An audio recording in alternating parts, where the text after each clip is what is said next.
কৃষ্ণ রাধে রাধে বন্ধুরা। তো আজকে আমি আপনাদের বলবো হনুমান জয়ন্তী সরল পূজা বিধি। তো ফার্স্টে আমি একটা চৌকি নিয়েছি, ওটার উপরে লাল আসন বসিয়ে নিয়েছি। হনুমানজির লাল অনেক পছন্দ। তো এখন আমি চালের আসন দিয়ে দিলাম, এখানে হনুমানজিকে স্থাপন করে নিলাম। তারপরে এখন আমি হনুমানজিকে স্থাপন করা হওয়ার পরে এখন আমি প্রদীপটা প্রজ্বলন করব।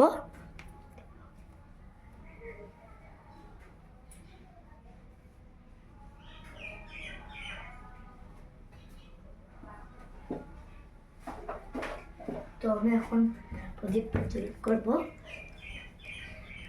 প্রদীপ ফার্স্টে প্রজ্বলন করতে হয়, এখানে কি প্রদীপ সাক্ষী থাকে। আমি প্রদীপ প্রজ্বলন করে নিয়ে এলাম। তো আমি এখন গণেশ ভগবানকে স্থাপন করব। তো সবার থেকে ফার্স্টে গণেশ ভগবানকেই পূজা করতে হয়, নাহলে পুজো অসম্পূর্ণ হয়।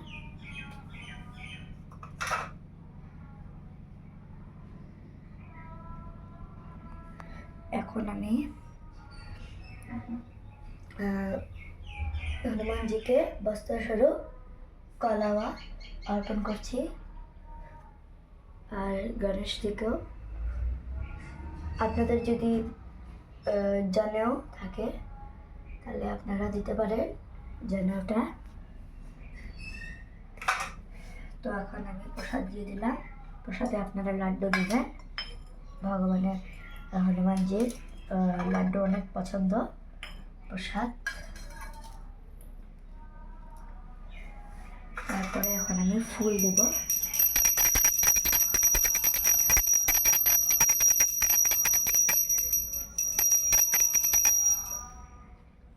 তারপর আমি হনুমান চালিশাকেও পুজো করতে হবে, তাই হনুমান চালিশাকেও রেখে দিলাম। আর আপনারা মনে রাখবেন হনুমানজির সাথে রাম ভগবানেরও পূজা করতে হবে।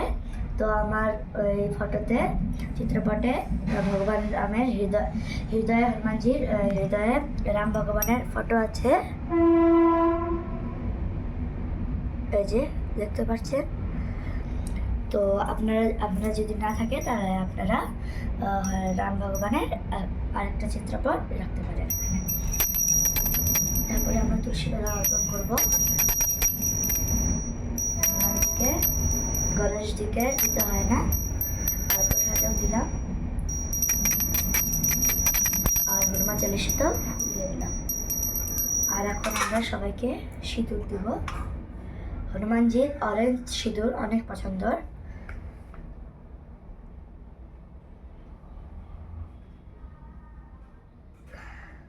হনুমান চালিশাকেও দিয়ে দিলাম আমরা, রাম ভগবানকেও দিয়ে দিলাম। আর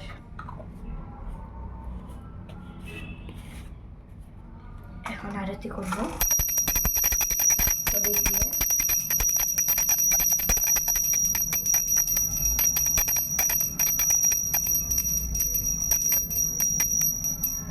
আমার আরতি হয়ে গেল, এখন আমি দক্ষিণা দিয়ে দিলাম। আপনারা আপনাদের যথাসামর্থ্য দক্ষিণা দেবেন। তো এটাই ছিল হনুমান জয়ন্তী সরল পূজা বিধি। তো আজকে এত হরে কৃষ্ণ।